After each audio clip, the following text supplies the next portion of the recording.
Welcome back to Andy Con Trains. Thank you everybody for subscribing, commenting, all the likes, and all the positive feedback. Thank you everybody who views my videos daily and keeps encouraging me to post an update.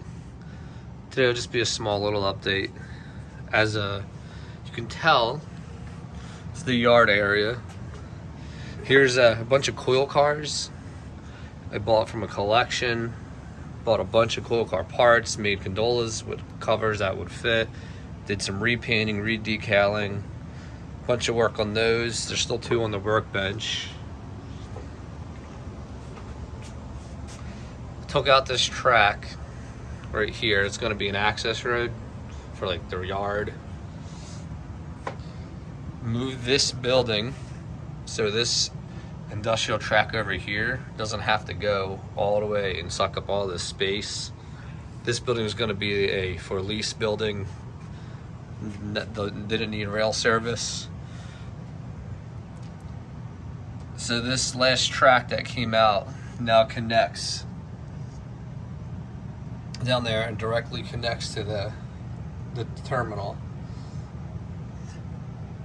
Also, I took out a switch that was just past this switch and made a goofy angle and went to another switch to access the industrial park. It's just one of those things, you looked at it and thought to myself, why did I do this?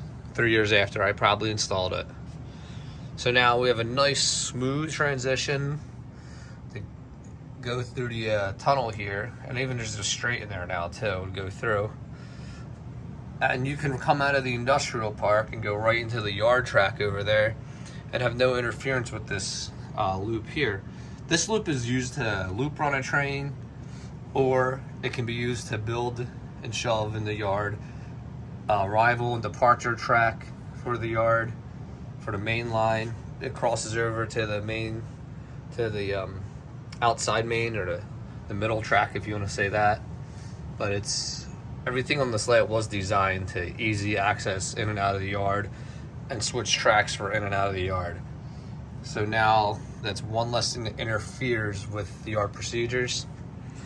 This is one of the Lehigh Valley towers from the collection. Added some ground cover, some dirt on the base, repainted the roof, added some figures.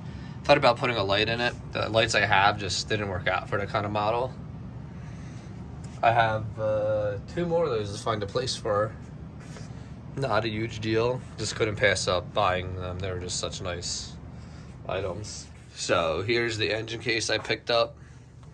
It fits exactly in this spot that I need it to fit it. I'll be making more shelves for this and adding lights and a mirror on the back. I'll be posting the finished project. It'll probably take me a couple weeks. It's no rush right now.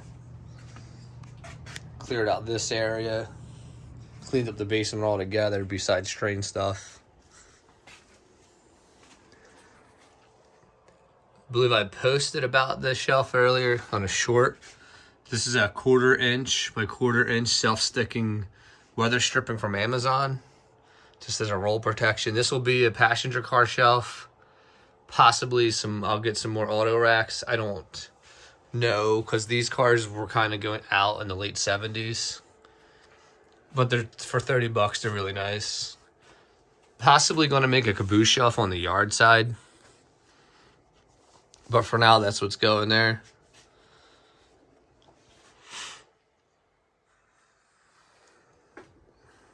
So in the other part of my track removal adventure this whole week, I cut this runaround track down so an engine can go by like 3-4 cars. There's just no need to have all this track over here and clogging the layout up. I believe in less is more sometimes.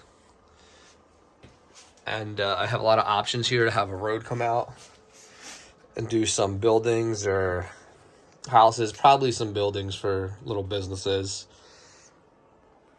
And I'm finally have all the shelves built on this side of the layout.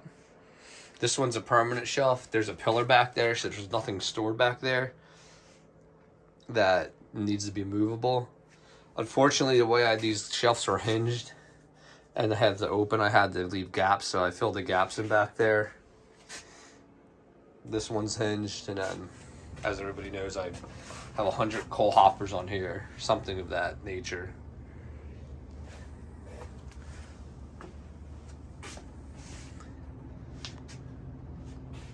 But here's an overall view. Still have lots to go down here. Finished up some coil cars last night. Still have 2 that need to be finished. One I need to figure out if I'm redecaling it or changing the road name. The other one I'm just waiting on decals. But by having a table saw, allows me to make all these shelves for super cheap. So this is about 28 by 36, and that only used 36 by 48 of a 4x8 sheet. So I still have more than a half a sheet left over to make more shelves or whatever I want to do with it. So here's something that's pretty cool. It's an air purifier. It sucks all the dust up. And so far, I haven't seen any fresh dust on the layout. Plans are to continue painting some track, tidy up some other areas that need attention. Should be pretty busy over the winter. Looking forward to the Timonium, Maryland train show. I'll be hopefully spending lots of money on good stuff there. Maybe I can get another 100 coal hoppers. But once again, thank you everybody for watching, supporting the channel, leaving your positive feedback. And once again, hope everybody has a great weekend, and we'll see you next time. Thank you.